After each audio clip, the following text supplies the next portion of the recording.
Welcome back to Out of the Rough. I'm Fred Arnold. I'm joined by Chris Schauble. Chris Schauble is the KTLA Morning news anchor, Santa Clarita Valley resident, triathlete, and Ironman triathlete, and you live here in the Santa Clarita Valley with your wife and two sets of twin girls. That's girls, right. That's all I know how to make. Yep. Twin girls. Welcome to the show. Welcome back. I want to talk about your pursuit of excellence in your athletic, of being an Ironman. Sure. And how that transpired. You were a three-sport athlete in high school. Sure. And then you moved on to college. Tell us about that transition. Well, in college, I kept my fitness up because I had time.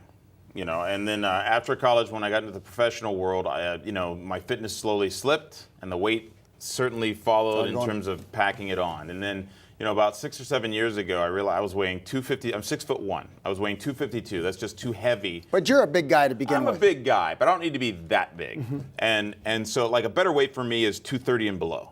And the closer I get to 200, really the sweet spot I found in terms of how I feel about how I look is probably about 212.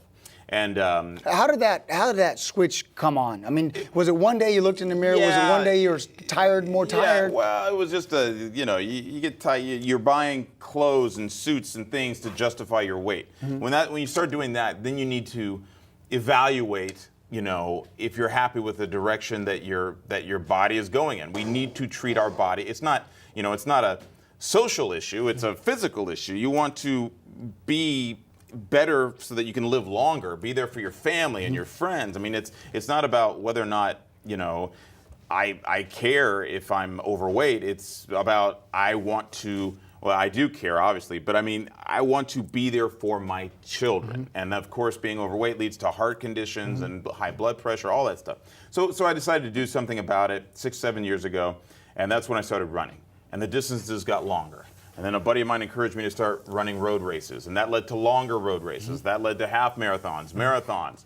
What's after marathons, I thought? Well, Ironman. I'd seen it on TV. The ultimate one, yes. You see the people crawling across the finish line? Exactly. At the Ironman World Championships in Kailua Kona, I said, that's what I want for myself. So before I ever even bought the proper equipment and even learned how to swim, bike, and run for a triathlon, I signed up for an Ironman. And then now that I had the goal in mind, I put the steps in place to achieve that goal. It was almost like fait accompli. I mean, this is what I'm going to do. You put your money where your mouth was, and you committed. Right. Once you commit, once you're all in, you can accomplish almost anything in life. I agree.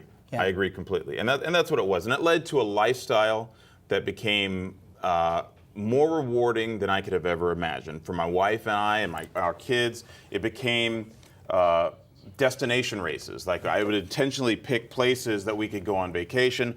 Last August, I did the first ever Ironman held in the New York metropolitan area. It was the first time my daughters had been to New York City, and we made it a family affair. And it was that kind of thing where when you marry the two, it can become a lifestyle. But the best part is that, my weight dropped dramatically because of it. And when I'm really at that peak, when I'm getting ready to do the Ironman race, my weight might actually dip below 200. And then people are telling me, are you okay? You look skinny, which is funny to me because, I'm still almost 200 pounds. But, compared to when they're used to seeing me at 220, 230, then that's different. One thing I want to mention is your 4 daughters. Yeah. They see who you are. They see the discipline. They see the fact that you're pursuing excellence.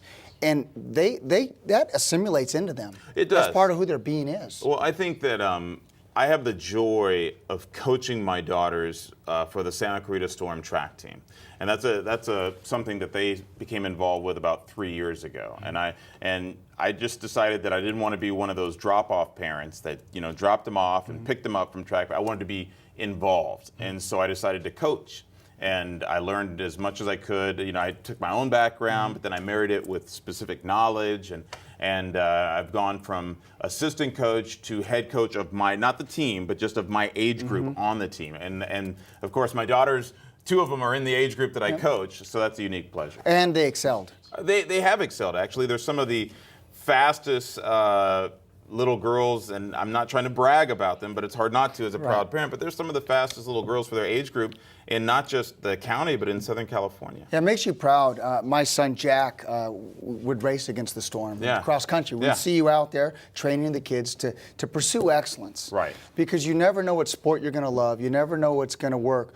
But it's a great team atmosphere. Exactly. And what an example to see they're seeing you as a teacher, not as an anchor reporter. They're seeing you as a teacher in life. I hope so.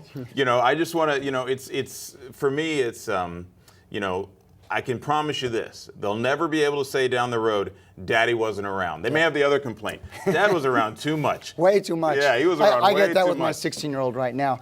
Real quickly, briefly, we're almost done, but one or two pieces of advice. Somebody has a goal in mind, how do they actually get there? There's a couple of, I would say 2 or 3 things that I would advise anyone. And I don't care if they think that the goal that they want to achieve is too far-fetched.